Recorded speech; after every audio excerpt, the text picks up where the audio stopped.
The Centre for Independent Living Northern Ireland are pleased to share with you a presentation given by Leona of Mark Bates Limited, recorded on November 22nd, 2022.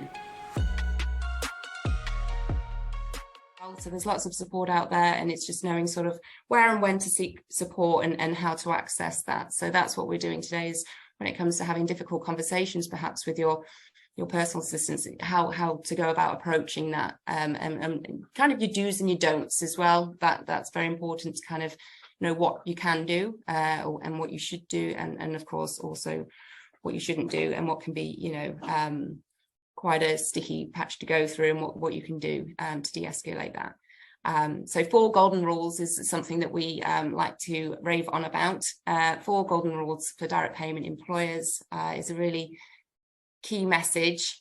If we go through these together, number 1, talk to your PA. Communication, communication is key.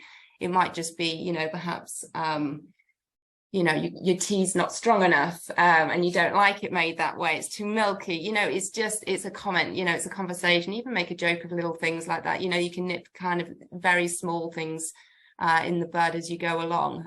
So talk to your PA, have a relationship where you can communicate and sit down and have chats about things. So number 1, always talk to your PA.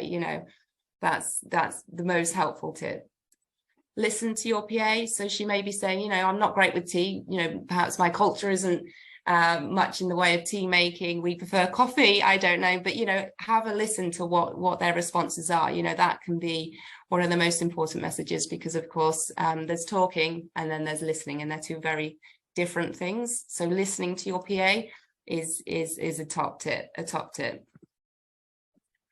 Keep written records. That's of course a very important thing to do. So perhaps a diary, that's a good idea. So you can, you're not relying on your memory. You can really refer back to sort of situations, dates, times, what was said, what was agreed at the time of that conversation that you had, to try and keep those situations and keep track of things as they're going.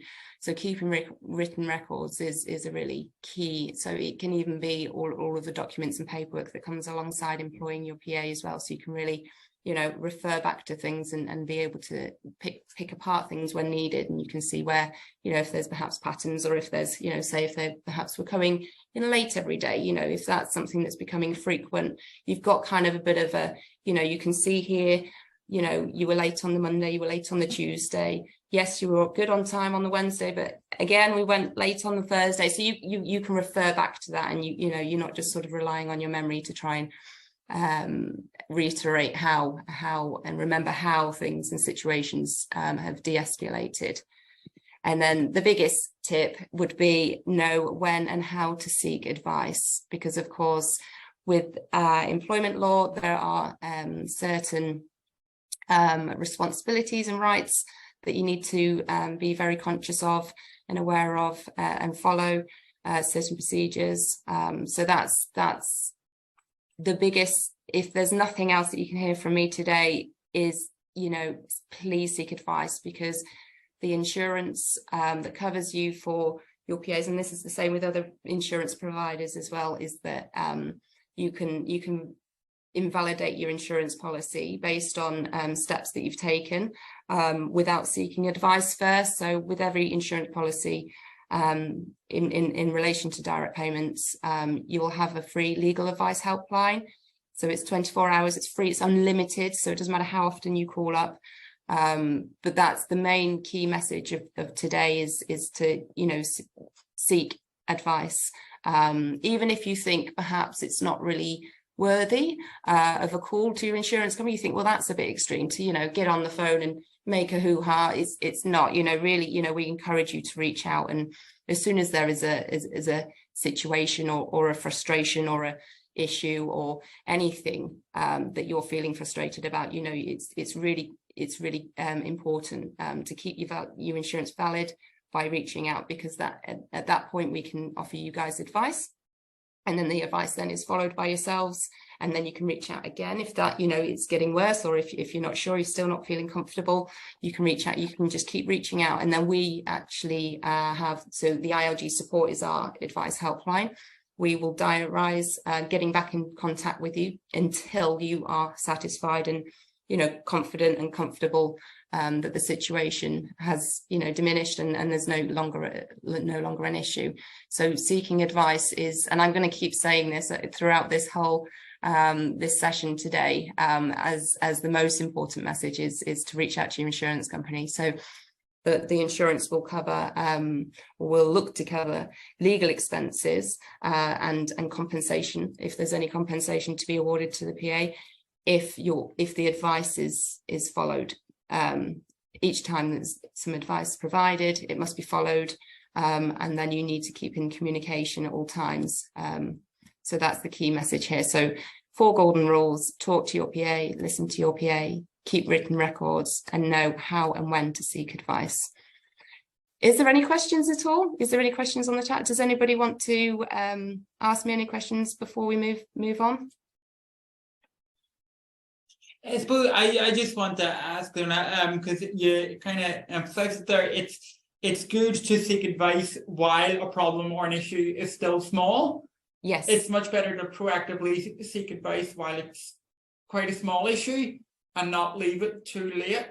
Would that be good advice? Absolutely, yes. Nip smaller situations in the bud rather than try and pick apart bigger situations. And of course, keeping the insurance valid at all times. So from day one, as soon as there is a problem, reach out, get in touch, and we can help guide you from a smaller situation rather than trying to unpick a bigger, uglier situation, for sure.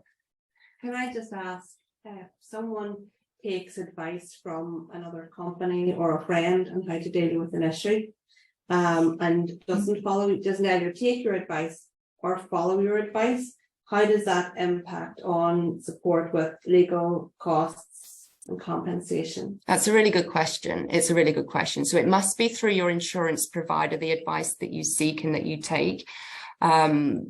Whichever insurance that you have, you must go through their legal advice helpline to keep that insurance in place. Because, and as sad as it is, and it has happened, and it breaks our hearts when we see it happen, that somebody may perhaps has sought advice, and it might be the right advice. It could even be the correct advice. That is the right thing to do, actually, and that's probably what we would have offered it as advice. But if somebody was to take that, somebody else's advice and not reach that, not necessarily it's about doing the right thing. It's also about having it on our records so that we can say, right, we've been involved from day one. We've been offering advice throughout this situation, and it has escalated potentially, so it's escalating now, but we've been involved from the beginning. So it's really, really important to keep in touch with your insurance company and your legal advice team, which is free 24 hours a day. So, don't want you up at midnight worrying, get in touch with us. It doesn't matter what time of day it is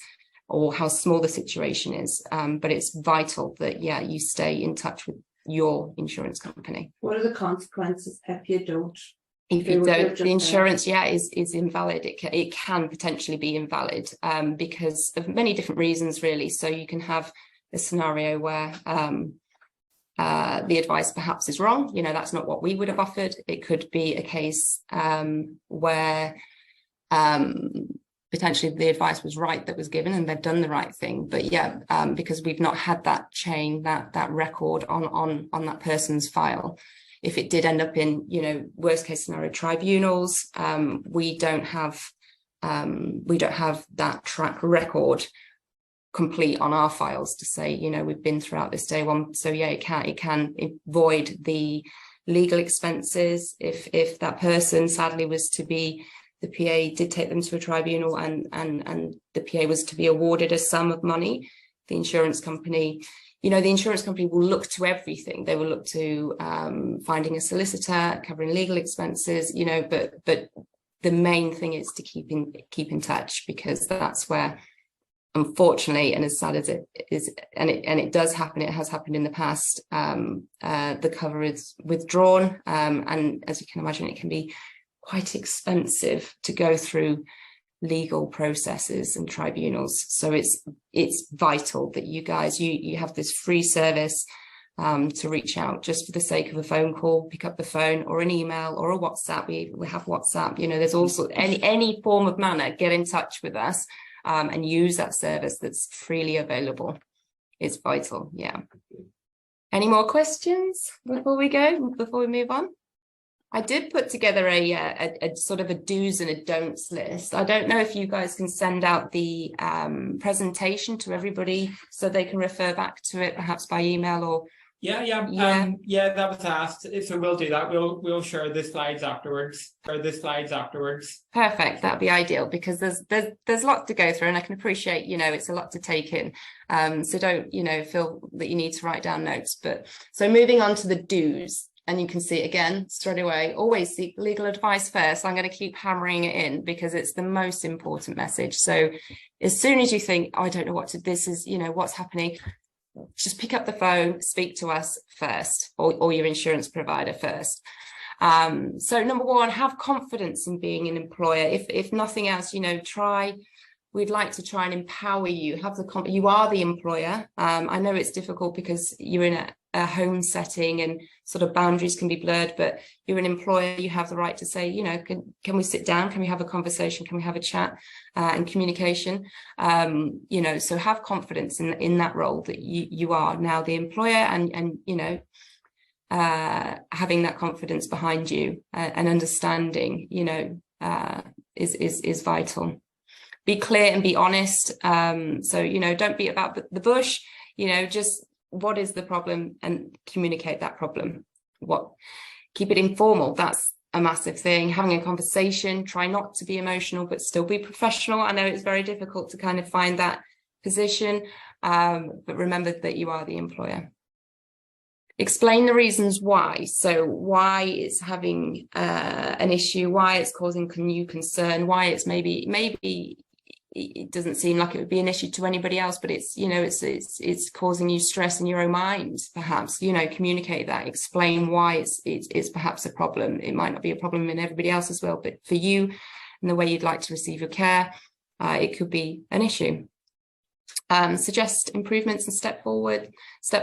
So, you offer a different way out, a different way of doing things, a different way of making your tea. That's the best way to, just again, that communication of understanding each other's side of things. Keeping records, so letters, if you're sending things out by letter, keep a copy. Once you've sent a letter, you're referring back to your memory as to what you put in that letter. And can you remember 6 months ago what you put in that letter? So keep a copy of that letter. Email, print it off if you're sending out emails, if that's how you like to manage your team and your staff. Print them off, or keep a folder, a separate folder where you store everything. Make notes of times, dates, reasons, keep paper trails, try and get PA to sign. So that's, say, for example, we had a conversation on the 10th of July. My PA agreed to say that she would do X, Y, and Z.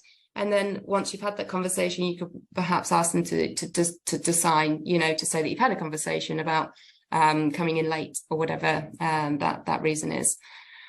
Discuss your expectations. So say, this is what I would like you to do, how I would like you to do it.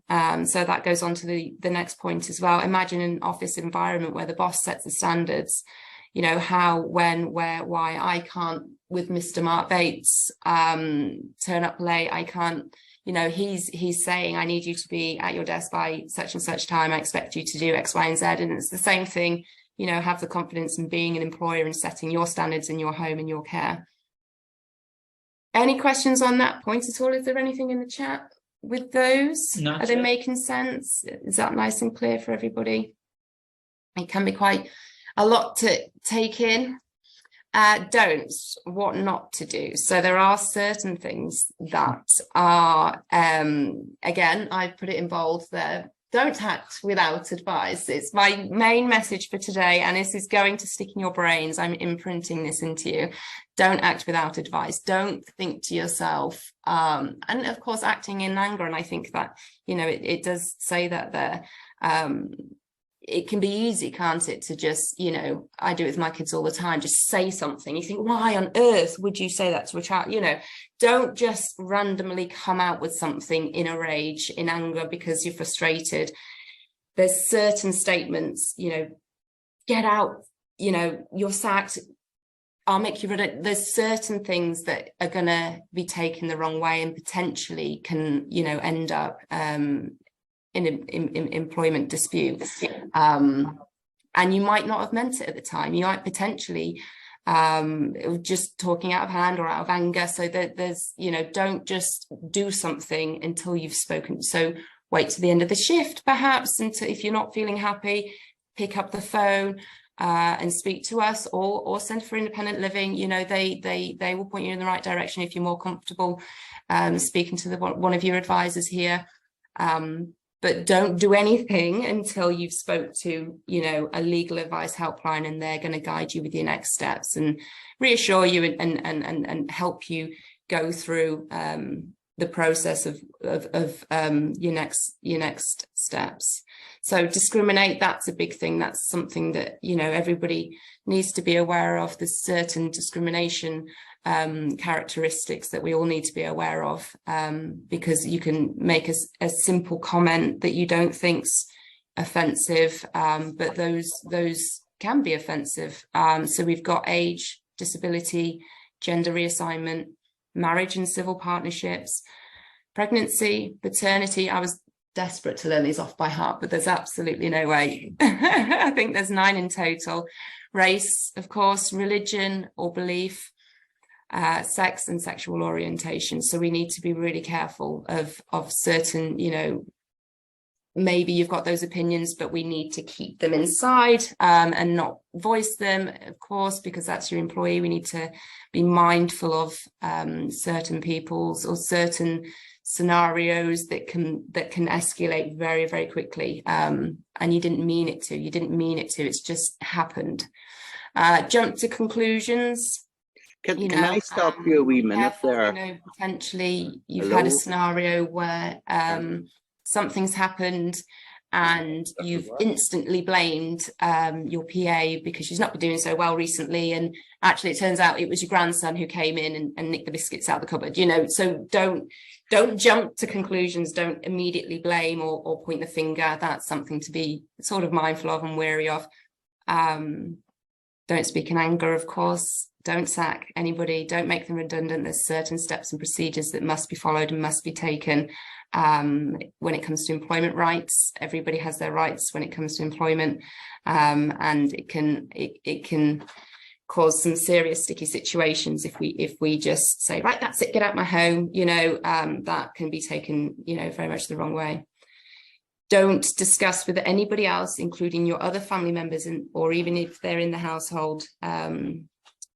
We have GDPR, you can see at the bottom there, General Data Protection Regulations, and that's the safekeeping of people's sensitive information. So perhaps a PA, your PAs may be pregnant, you can't tell that to somebody else. You are an employer, it's your responsibility to keep their sensitive information to yourself, and of course also secure. So say perhaps that's been sent to you via email, you could put that in a locked folder within your emails. If you're getting sent a letter and it's got some sensitive information, sensitive information can even contain things such as dates of birth, address, anything that's to do with that person. It needs to be kept secure. So you mustn't discuss it with anybody else. You could, if that you've got the PA's information wrote down on a piece of paper and it's just their contact information, put it in a locked drawer. You know, you're keeping that information secure, because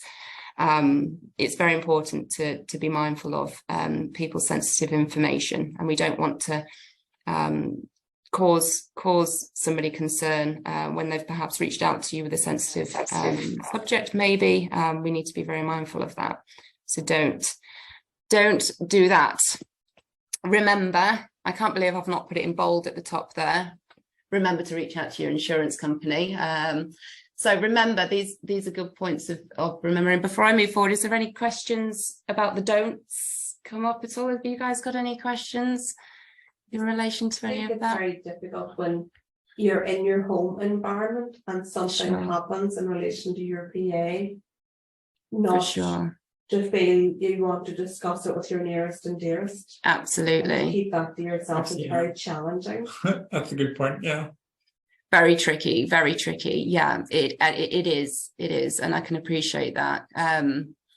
Having a conversation with your legal advice helpline might sort of help with that and assist with that.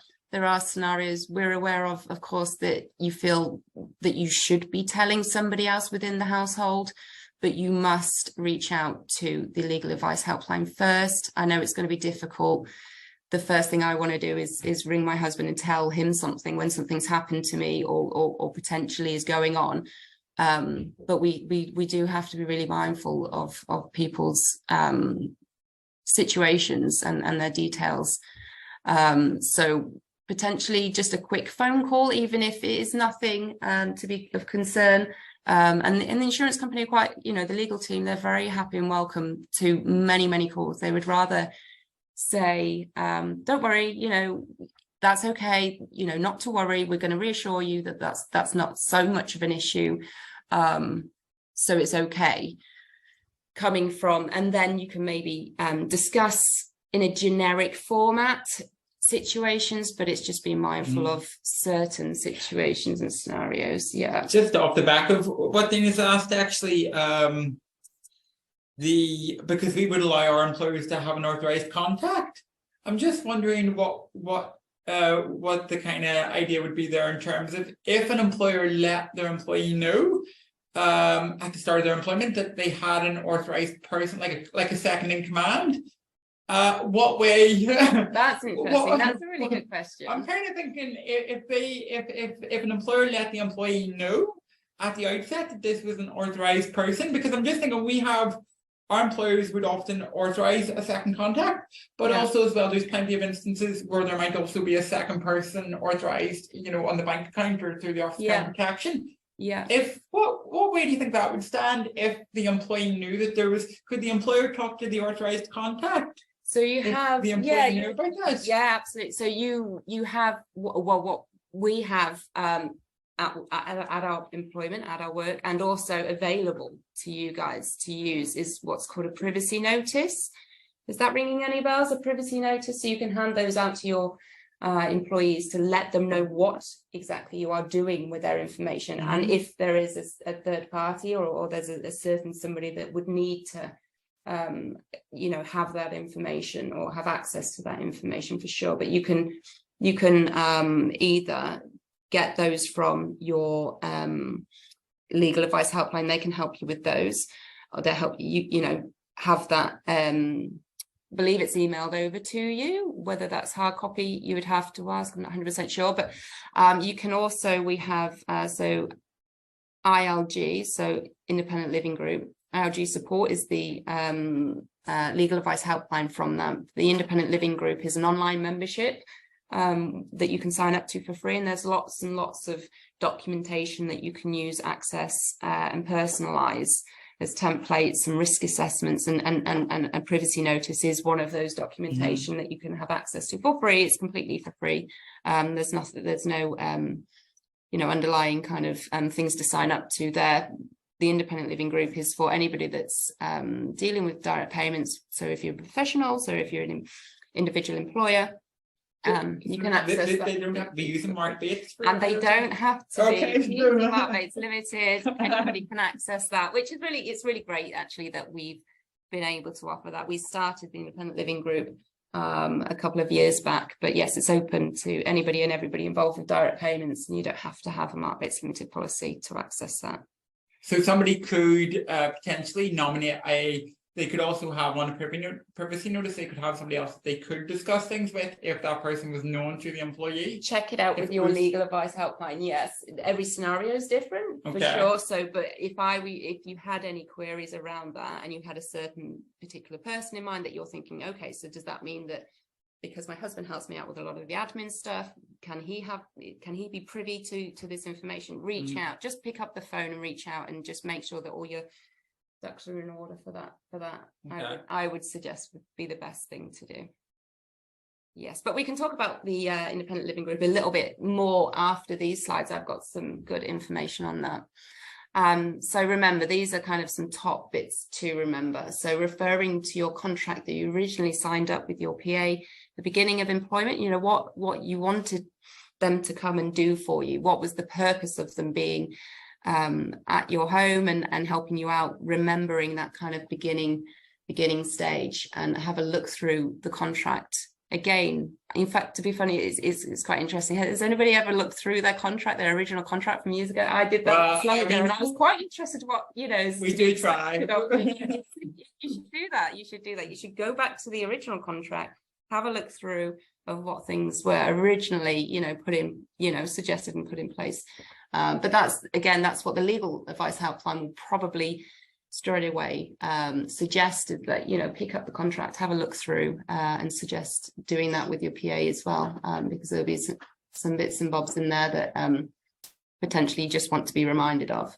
Have a contingency plan in place when a PA needs time off. Overtiredness can lead to mistakes, of course. So remembering maybe perhaps things are sliding because they're just very tired, they're just exhausted. So try and think of other things and other reasons as to why potentially standards aren't as good as what they were originally. Have boundaries. Lines can easily be blurred.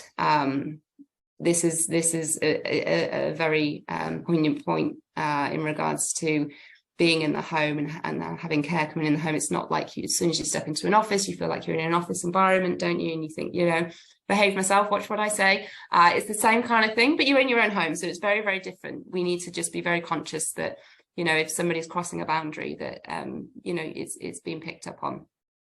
Be reasonable. I quickly slid underneath there because, of course, as much as, I want you to have confidence in being an employer, you also need to be seen as being very reasonable, by having these conversations, by having support, and that you're reaching out for advice and the next steps and the next process, but also be reasonable, be fair. Are you being a fair employer? Use an employee handbook and refer to it. We have recently, I don't think they're available yet, but watch this space coming soon. We have put together, we used to have older versions, perhaps, that you may remember, an employee handbook that you can hand out to your employees, and there's lots of good sort of top tips and guidance and whatnot in there. And we, as in the ILG, have put together recently a handbook, so that should be available hopefully coming soon. We can keep you updated with that, but they can be very useful. Have your own internal policies and procedures. So dress code, data protection, confidentiality. Have your own, how do you interpret that, and what's your own ideas of your own policies and procedures in place. Again, we can help you with that. Your legal advice helpline can help you with that. There's loads of resources on the independent living group that can, suggest some reasonable requests in there as well. Keep work life and personal life separate. That can be really difficult, can't it? I know it's difficult for me.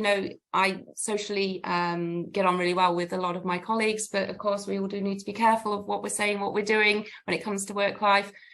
So that's a very good point, to remember to keep those things separate, especially when you're employing family members. So that can be difficult, can't it? So for example, if you're employing, say, your brother perhaps, and there's a good example I think that I've heard of recently where, so you're employing your brother and perhaps you're at a family barbecue and it's getting late and he's getting more and more merry, let's say, and then the next day, things, well, you know what I'm like when I'm had a drink or whatever, they're turning up late, not doing as good, it's still, he's the employee and you are the employer. So we need to be very conscious. I'm not saying don't hang around with your brother outside of, your working relationship, but of course, there's still boundaries to be had. And if you are struggling with that, reach out to your legal advice helpline, and we can help you along with employing family members, because it can be tricky.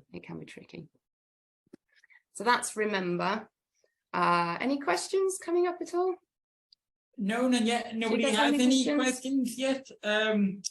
The only wee thing that I was going to say was because I would know kind of quite a few of my teammates would have PAs, and there would be a good bit of banter there. But again, it just goes back to what you're saying.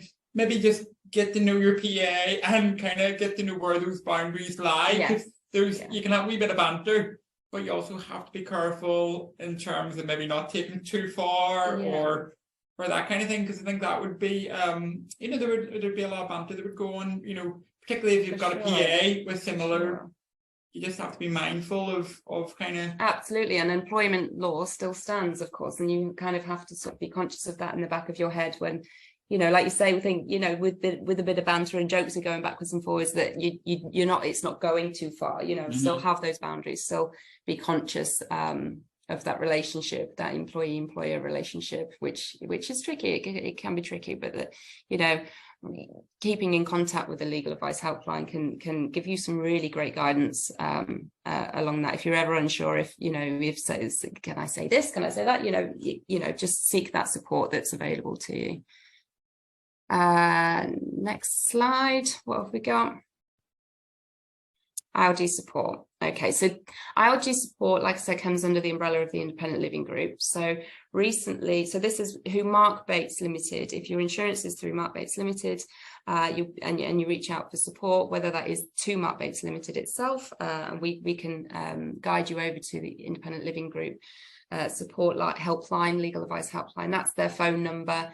And their email address. Like I said, you've even got WhatsApp that's available, because some people might find it easier just to WhatsApp us, and sending a email perhaps, and attaching document. All the techie stuff can get a bit much. That's the way I am. I'm not so hot on it all. So being able to just screenshot things and send stuff over can be a lot easier. So that's worth bearing in mind. But yeah, so Independent Living Group underneath the umbrella. So you've got ILG support, and that's free for Mark Bates Limited customers. So if you've got insurance policy with somebody else, they'll have their own legal advice helpline. So it's worth you sort of reaching out and finding out more information or how to contact them, and having that phone number or email address to hand, readily available, for if you are in a situation where you are feeling frustrated and you don't know what to do next. Have that saved in your mobiles or on your desks, ready to go.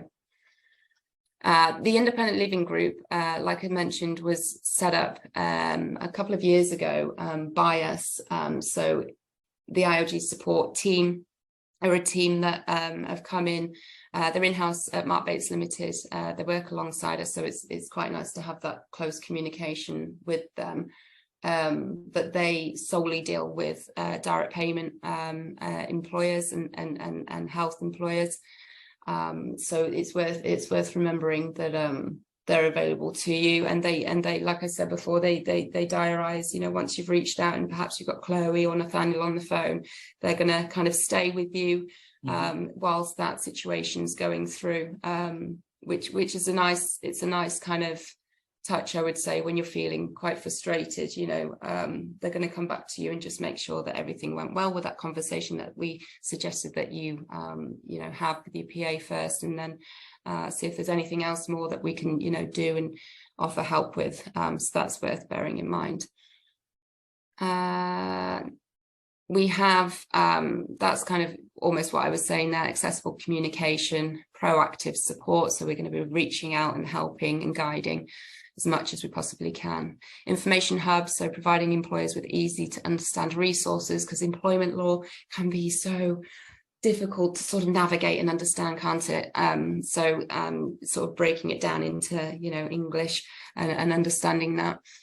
Training, so we offer a lot of training. So ILG will support Mark Bates Limited with all employment training for service users and local authorities, and the trusts over here supporting organisations as well, so such as CIL, so you guys as well included. Together we can help you and guide you guys as much as we possibly can.